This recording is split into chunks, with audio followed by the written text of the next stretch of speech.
रात्रीच्या जेवणासाठी काय बनवायचं हा तर रोजच प्रश्न पडलेला असतो, पण त्या प्रश्नाला उत्तरसुद्धा आपल्याला शोधायचं असतं. तर आज मी इथे बनवलं होतं गवारीची भाजी, त्यानंतर ज्वारी आणि बाजरीची मिक्स भाकरी आणि त्यासोबत वरण आणि भात.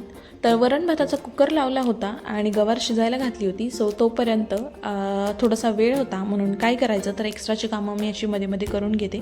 तर खूप दिवसापासून मला हे माझं कपाट आवरायचं होतं आणि ते खूप अस्तव्यस्त झालं होतं. सगळी कपडे इकडे तिकडे, सगळ्या साड्या इकडे तिकडे, काहीच व्यवस्थित मला एकही माझी कपडे व्यवस्थित मला सापडत नव्हती. सो ते मला खूप दिवसापासून करायचं होतं.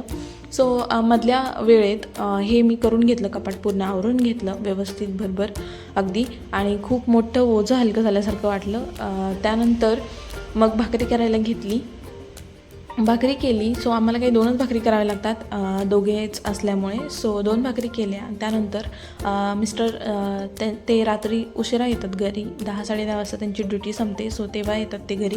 ते आल्यानंतर मग जेवायला घेईपर्यंतचा अजून जो काही वेळ असतो, सो त्या वेळेत मी पूर्ण किचन आवरून घेतलं, सगळी भांडी वगैरे घासून घेतली आणि पूर्ण किचन आवरून फरशी वगैरे किचनमधली पुसून घेतली. सो तेवढंच माझं नंतरचं काम वाचतं. आणि त्यानंतर मग दुसऱ्या दिवशीची जी काही तयारी असती, जसं की कडधान्य भिजायला घालणं किंवा दुसऱ्या दिवशीचं काही सकाळीच्या नाश्त्याचं किंवा दुसऱ्या दिवशीच्या टिफिनचं, सो हे सगळं प्रिपरेशन मी रात्रीच करून ठेवते आणि रात्रीच्या झाडांना एकदा पाणी घालते आणि मग छान स्किन केअर करून झोपते. चला तर मग आजची होती संध्याकाळ ही अशी.